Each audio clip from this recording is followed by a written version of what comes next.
Broadcasting the information the mainstream media won't touch. This is The Richie Allen Show in association with DavidIke.com. I want to give a lot of time to our first guest, who I think is extraordinarily courageous. And I mean that. I don't say that very often. I don't say it either to curry favour with you or with the guests. This programme, of course, following the lead of people like David Icke and others, has been reporting on institutional child abuse in Britain and in the United States and elsewhere around the world. David's been doing it for 25 years. We've been covering it on the programme since the inception of this radio programme. Now, I'm delighted that our first guest has agreed to come on the programme. As I said, I think she's amazingly courageous. She is a child abuse survivor. And recently, the National Australian Press covered her story, or started to look into it finally, and told the story that she's been the victim of a child abuse ring which included 3 former Australian Prime Ministers. She was prostituted to paedophile parties at Parliament House in Canberra, and she's going to be talking to you and I about that tonight. It's really, really, really serious stuff. She's testified to the Child Abuse Royal Commission about her experiences as well, and she's got a very serious story to tell us, and I want to thank her very much for getting up out of bed so early there in Oz. Let's welcome to the programme Fiona Barnett. Fiona, thanks very much for coming on. How are you? Pretty exhausted, to be honest. It's been a crazy week. I can only imagine it has. First of all, happy birthday, by the way. You're up early on your birthday for us. I appreciate that, so happy birthday to you. Thank you. And Fiona, I meant what I said when I said you're courageous. I don't throw away words lightly. I think what you're doing takes enormous courage, because I know from covering stories like yours over the years in commercial radio and in the independent media and in the independent radio world, there's a price to be paid for coming out and standing up and telling the truth about some of these heinous things. And my God, you've paid the price, haven't you? Oh, absolutely. Yeah, I've been paying the price ever since they started abusing me, which is, from my earliest memory. And I've been harassed ever since, and, I'm 46 today. So this is just, another episode in, 40 plus years of hell. Do you want to tell our listeners, for some of our listeners who maybe haven't heard the story and have maybe picked up some bits on Australian media, do you want to tell us what happened to you? Where does this all start, Fiona? Well, it all starts with the fact that Australia became a Nazi haven for war criminals at the end of World War II, and people associate Nazism just with people of German origin, but it's a lot of Slavics actually did the dirty work in Eastern Europe. And my grandmother, Helen Holozak, and her partner, Peter Holozak, were 2 perpetrators. Helen worked for the Gestapo, and Peter, I grew up with him telling me stories about how he liked to kill Jews for a living in the camps. And so it started with them, and they migrated over at the end of the war to, they started off in a camp in Bathurst from memory, and which is out, sort of west of Sydney. And a lot of these Nazi war criminals settled in an area south of Sydney called the Sutherland Shire, and down to Wollongong and even in Canberra, and they went and worked on various projects, like, mines and this sort of thing, dams and what have you. And they worked in, doing labour work like around Wollongong, south of Sydney. There was a lot of work for these sorts of people. And when they came out to Australia, they didn't suddenly change their way of thinking or their practices. And they continued to just treat people the way they did back in Nazi Germany, only they sort of did it more covertly once they got out here. And so my grandparents, my grandmother, she actually was Lithuanian, and she had a good friend, a fellow Lithuanian called Dr. Leonis Petrauskas. Now, Petrauskas was a Nazi doctor. You know, I've got copies of his papers, and you know, he trained in tropical medicine at Sydney University. He basically was in charge of this network, this crime network that I referred to, and he was based at Australia's first boys' town, which was at Engadine. Now, he was Jesuit trained in his background over in Europe. And so we've done quite a bit of research since, and he actually had huge connections with various people and links with, you know, the Australian military and CIA and all this sort of thing. And he had very strongly linked to Dr. Anthony Kidman. And, you know, and Kidman sort of ran the Sydney branch, like the inner city Sydney branch of this crime network. And then you had people, you know, there are various branches. What people have to understand is that child sex trafficking is just another branch of this crime ring. And, you know, there's arms trafficking and drugs trafficking. And, you know, that's how they make their money.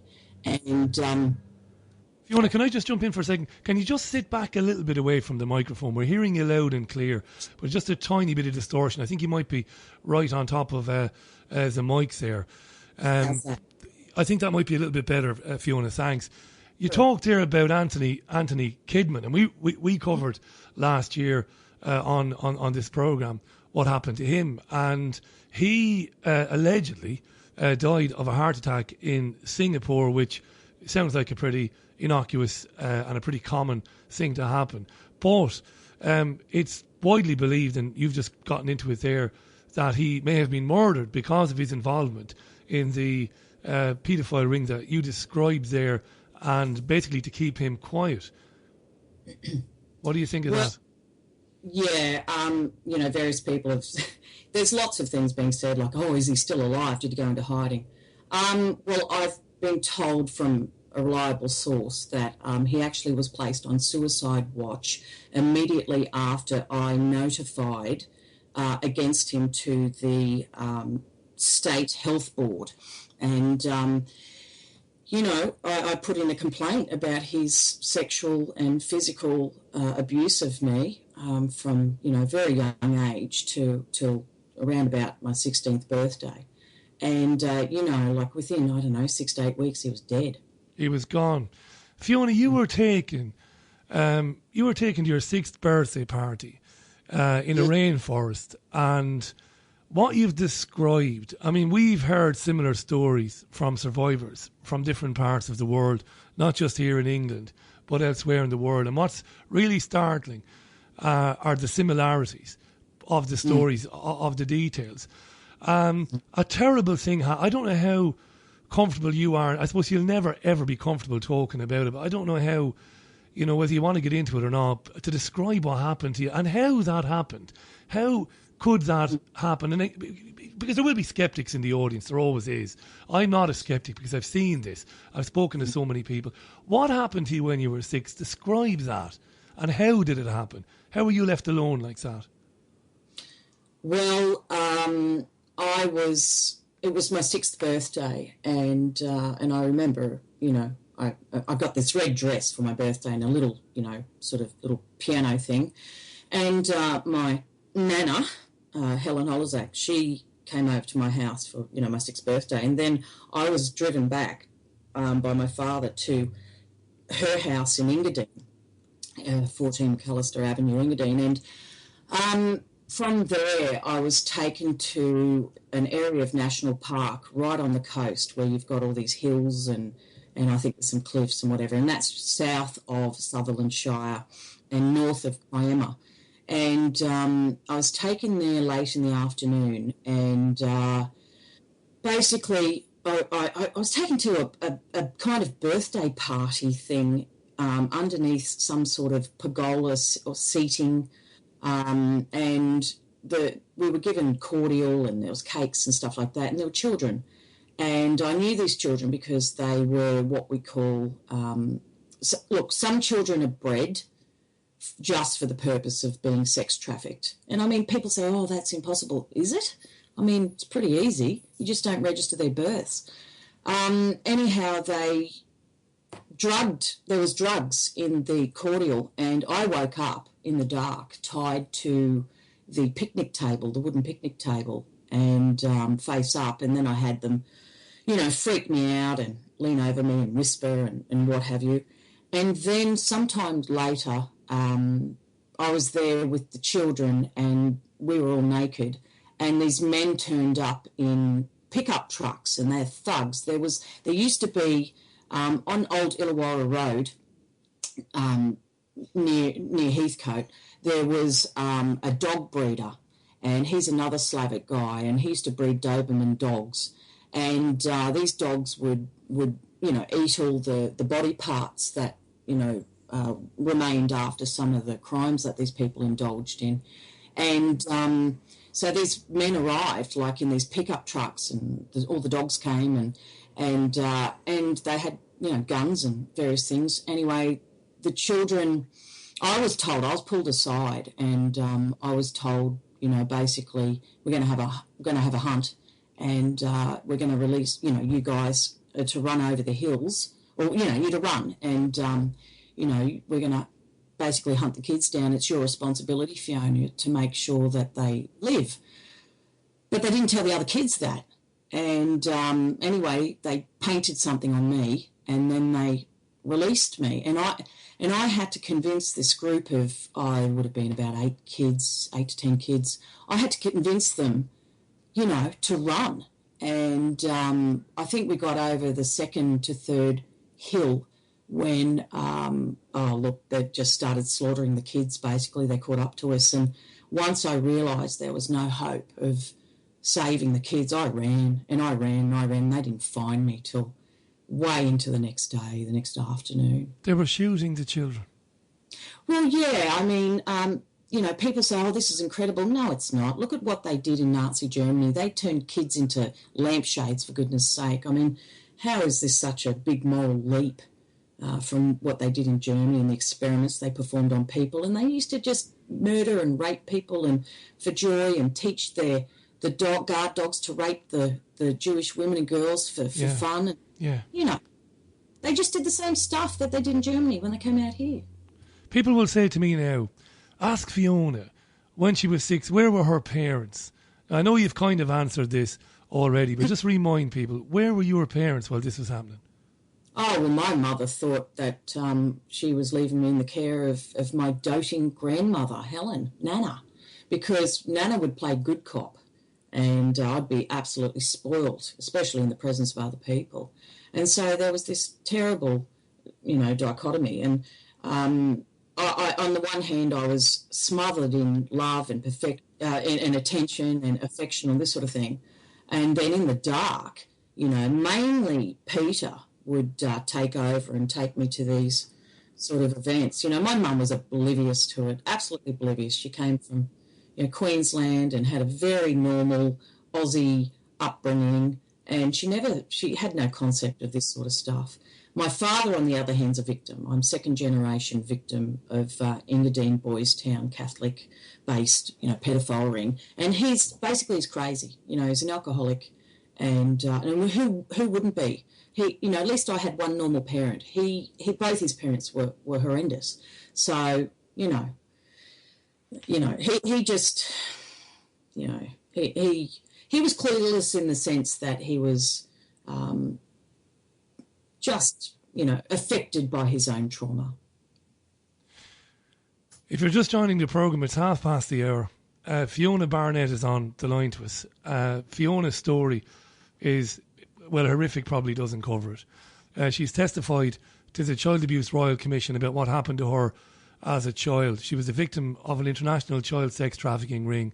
What she's just been describing there, which is what happened to her when she was 6, when she was subjected to all manner of horrors, where children were hunted for sport and murdered. And she was forced to partake in it to hide the children, fled for her life. And they caught up with you the following day, Fiona. What happened when they caught up with you the following day? Were any of these people even remotely concerned that you, young and old as you were, could put them in all manner of hot water by telling somebody what they were doing? What happened when they caught you? I think they were surprised at how long I could stay away for and hide and elude them. They've got no conscience. They don't care. I mean, the only thing they were concerned about was that they couldn't find me for so long. And, I was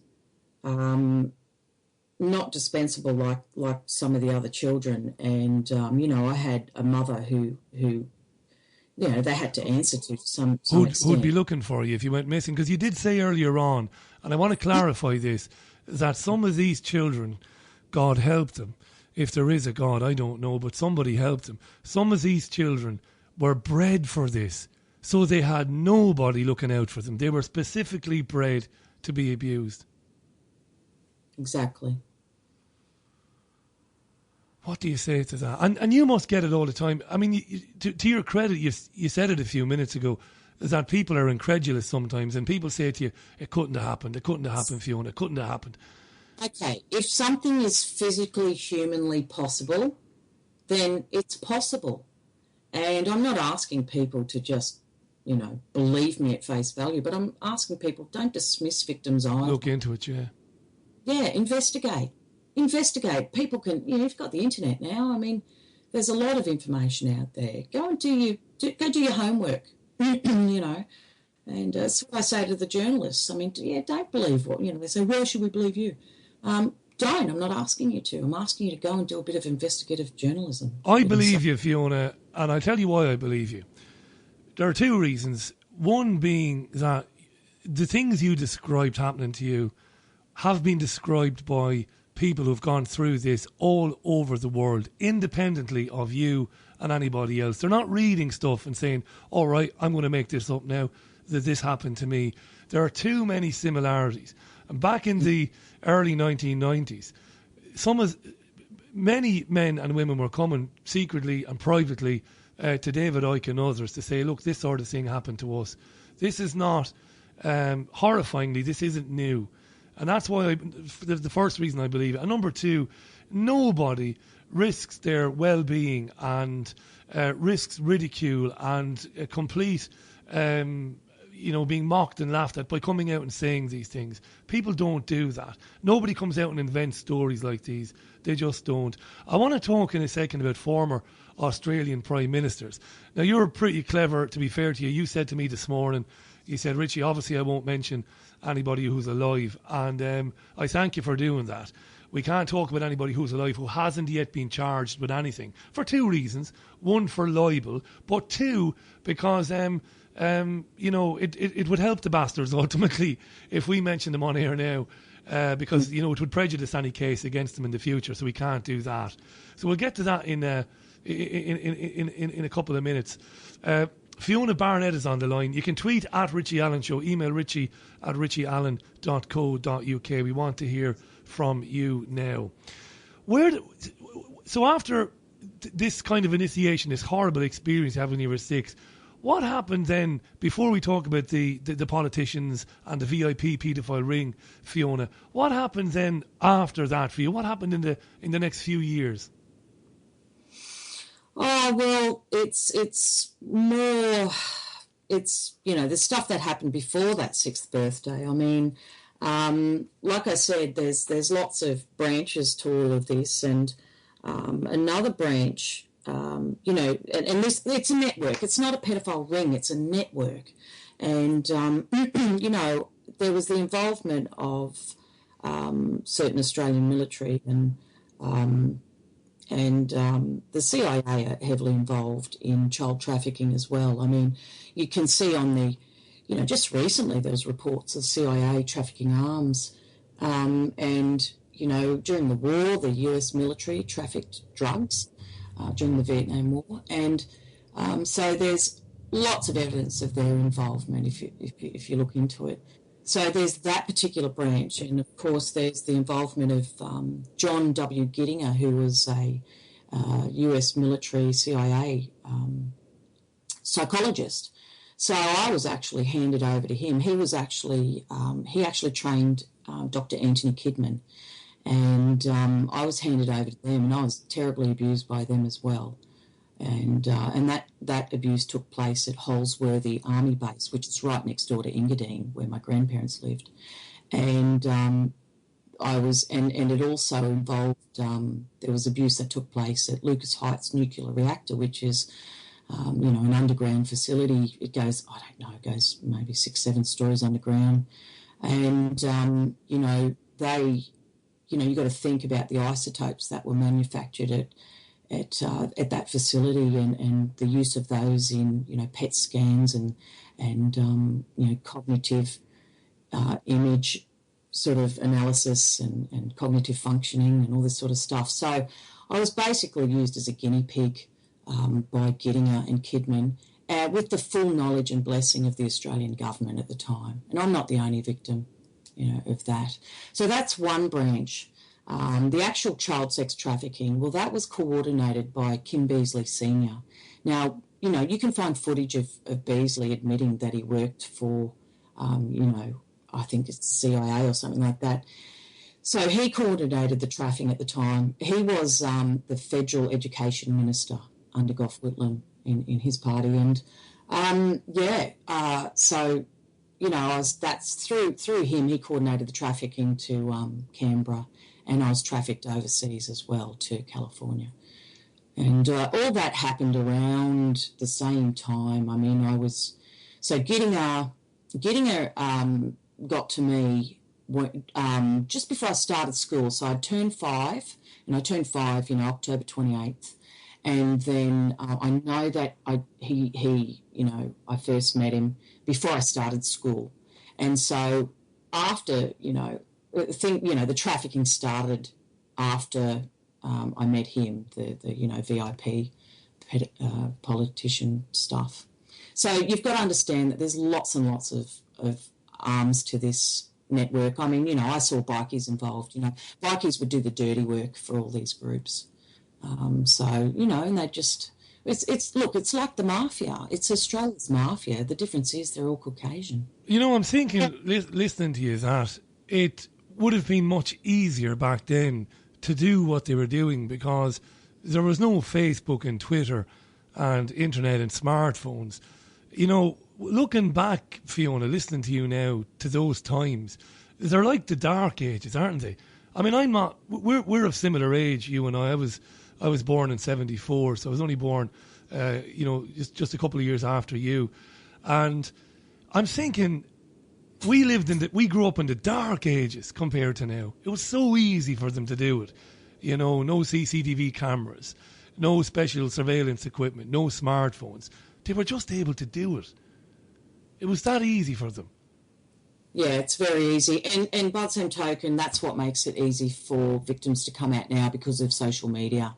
You've got these people like the late Kerry Packer was involved, and, I've heard a very reliable story about how he was trying to rape a 12 to 13-year-old boy, and the boy ran away and Packer shot him. And to this day, this fellow bears the wound. So when you've got people of that ilk involved, they control the Australian media. And the media has done a very good job of keeping this out of the media. And, I mean, Kerry Packer was known as Goanna, and he was just, the biggest heroin importer in Australia. And social media is allowing victims to finally speak out. And it is, and you're right to mention the way the media is treating it, and you'll be aware of the fact that we're having our own issues with the media here, with the refusal of the British media to really take it seriously. And they pick upon any tiny perceived inconsistency in any story, and then they start screaming that it's all a witch hunt. It's all a witch hunt, when you and I know it isn't. Talk about the top job in the country, former prime ministers being involved. How did you come to know this? The ultimate politicians, really, the leaders, the head honchos, were involved in raping and killing children. How? Well, listeners have to understand that this crime ring, this network, it is a hierarchy. And like I said, down the bottom you had your bikie gangs, and right up the top you've got your elite, your VIPs, and that included people in the top jobs and members of the judiciary and so forth, influential people in society. And so basically there were, you had different also you had different types of child prostitutes, and the really pretty ones, and I'm nothing to look at now, but I was extremely attractive as a child, and I was a blue-eyed blonde, and that made me that placed me in a different category of child prostitutes. So I was reserved. I wasn't allowed to be touched by all the Catholic priests and all that sort of thing. I was reserved just for the VIPs. So I was trafficked to Parliament House, Canberra. Now, it was after Giddinga had, started doing his whatever he did with me, and I know it was when zucchinis were in bloom, because I was actually assaulted in Canberra by a former Prime Minister who wasn't yet Prime Minister. After the age of 5, and I could have, been up to 6 or something like that, but it was when zucchinis come into bloom. I can remember, because I was raped in a zucchini patch up the backyard of just suburban Canberra at a barbecue that was held in someone's backyard. So that was where I was assaulted by this one Prime Minister, ex-Prime Minister. Another Prime Minister I was assaulted by at a paedophile orgy that I attended at Parliament House around the same time. And I was also assaulted by the Governor-General Kerr, and I know Lionel Murphy, the Chief Justice, was in attendance. And the rest is just a sea of faces. I mean, I can look at, pictures of some people back then, and I recognise about a third of them. So the person who assaulted me, he's dead, at Parliament House, was Whitlam. And and I know, I've since heard from other people, there's a very reliable source that, I believe is Whitlam liked to be supplied with Asian boys when he was, in Sydney. And so one of those victims is sort of talking out. But people say, I've had, 60 minutes of, narrowed down. They've developed a shortlist, 60 Minutes Australia, of 30 people who are victims of this same VIP room, and I was one of the people that they were getting information off and interviewing my friends and all this sort of stuff. And somebody came back to me and said, Kerr's a known homosexual. We don't believe that he would molest you.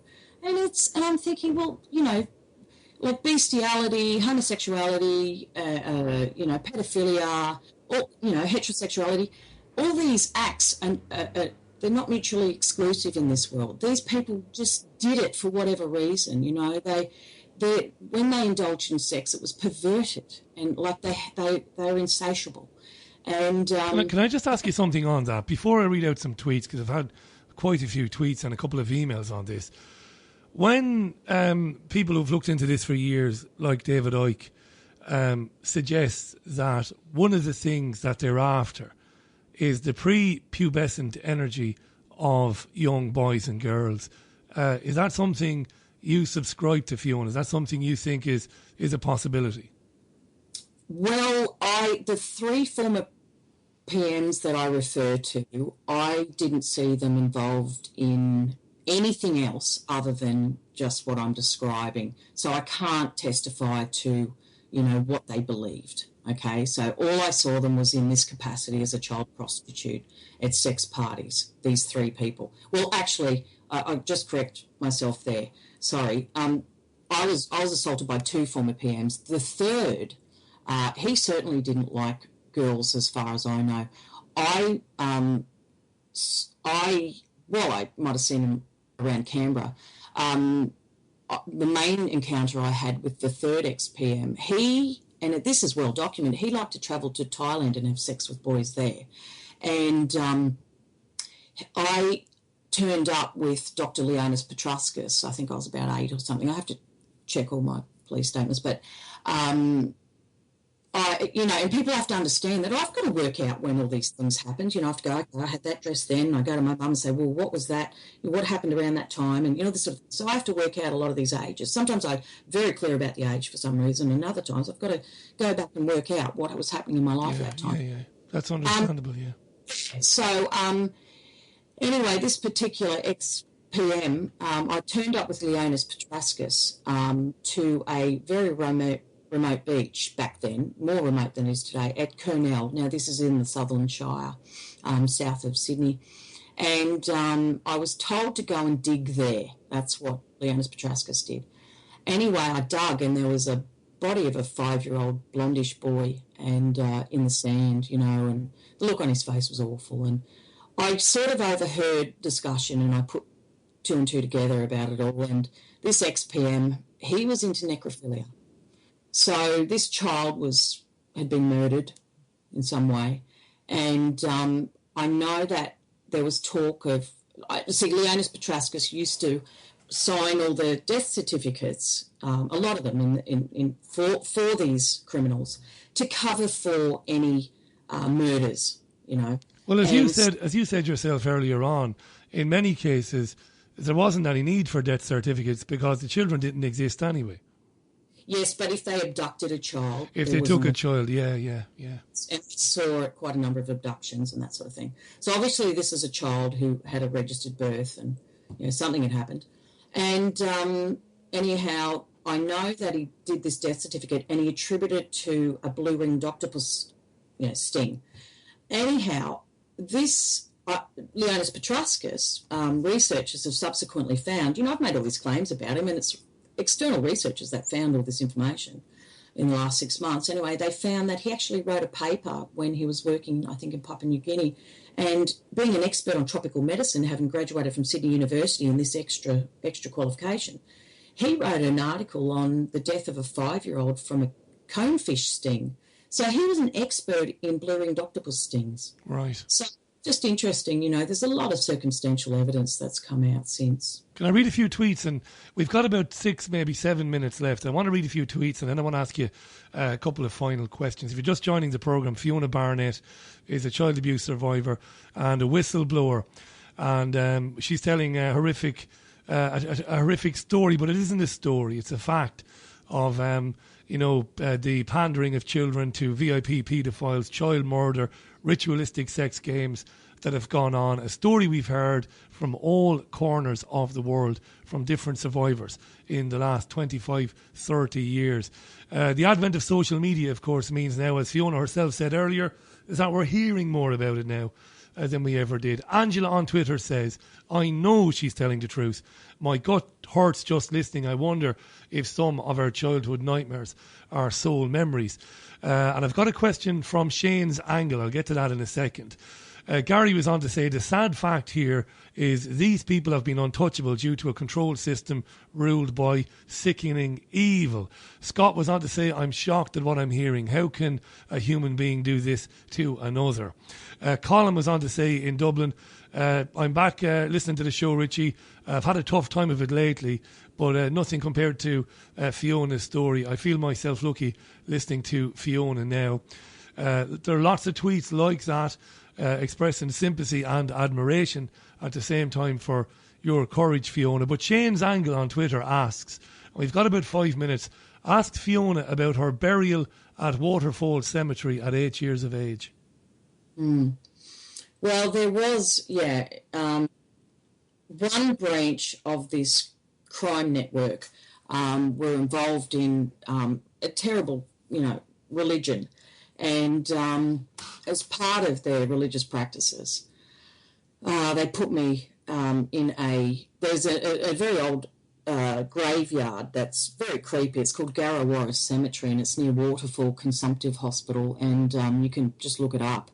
And I've, got a photo of that on Independent Australia in an article I wrote about it. And basically I was 8 and Leonis Petrascus was in attendance, as were a few other people, including my grandmother. And they lowered me into a grave, and I remember it had like cold, smooth walls, and on top of a, partly decayed corpse.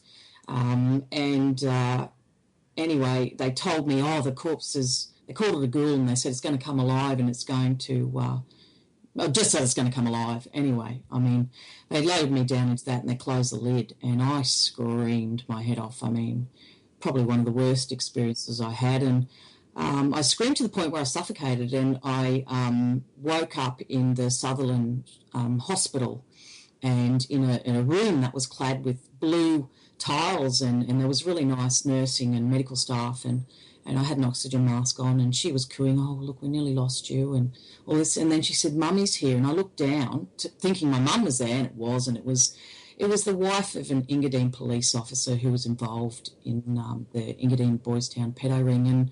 And, they were freaked out because they didn't mean for it to go that far, And, that was a horrific experience. And the funny thing is, years later, I went back and visited the hospital, and I fronted at the ER, and there was this, triage nurse with an accent, some sort of German accent. And I just said, "Look, I suffocated when I was 8. Do you have a room with blue tiles?" And I described the room and where the door was and everything. And she looked at me and she said, "Come with me." She said every part of the hospital is being renovated except for this one room. And she took me to the room. It hadn't been touched. It was like, except there was a bit of furniture missing, and but it was the room, And in theory and in documentation, I've never been to that hospital. So, yeah. Do you think finally, Fiona, because I'll be inviting you back on again, you've got an open door to come on any time that you've got any information for us or any news. I don't know what... I've been doing this for a long time, and I never have a clue what to say to somebody like you. There's nothing I can say to you that, will really mean anything other than I mean it when I say that I'm sorry for what happened to you. I really am. I can't imagine what it was like. I wouldn't even pretend to. Do you think, finally, that when you testified to the Commission, as I mentioned earlier on, you've testified to the Child Abuse Royal Commission, ironically. Do you think they, or anybody there listening to you, took you seriously? Oh, absolutely. Professor Milroy is an Indigenous lecturer from Western Australia, and she was marvellous. Oh, she was crying, as was the Attorney General lawyer in attendance. Yeah, she was fantastic and she was very encouraging. But, they're bound by the government and what the government allows them to do. But, look, I just want to say, don't feel so sorry for me as for another group. I'm just the voice of a lot of people who are unable to talk for themselves. They're too fragile, they're too disabled, or they're dead, Yeah. You think about the kids who are in wheelchairs and can't even speak, cerebral palsy, or Down syndrome, this sort of thing. That's what I think about, and I believe my job is to give those victims a voice. And I'm not the only one. I've had so many people and other organisations that I've associated with. People are coming forward now. We've got somebody else is looking to go public about being abused by one of the same former PMs that I allege abused me, and she's very credible because her family were friends with this former PM. And can you say family photos? Snapshots with the yeah. So there's people out there. I'm not the only one. Fiona, you're absolutely brilliant. I want to direct people to independentaustralia.net. Go on there. As a kind of a first step to finding out more about Fiona. A lot of articles there written by Fiona, independentaustralia.net. I'll tweet that out there. We've just got to wrap it up now because we're coming up on news. But please do come back on the programme again whenever you want. Sure. Also, I've put some information up on a site called paedophilesdownunder.com. So I'm going to be gradually putting up some memoirs. And also I'm out there on Facebook under Fiona Barnett, and Twitter at Fiona Ray Barnett. Fiona, enjoy your birthday today. Happy birthday again. Thanks very much. It sounds weird, doesn't it, saying that after what we just heard, but do enjoy it. Spend it with your friends and and have a good time. Thanks for the courageous work that you do.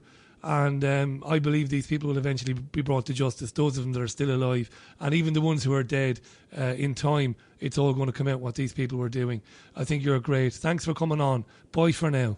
Much. Thank you. Thanks, Fiona. Fiona Barnett on the line to us there, not far from Canberra in Australia.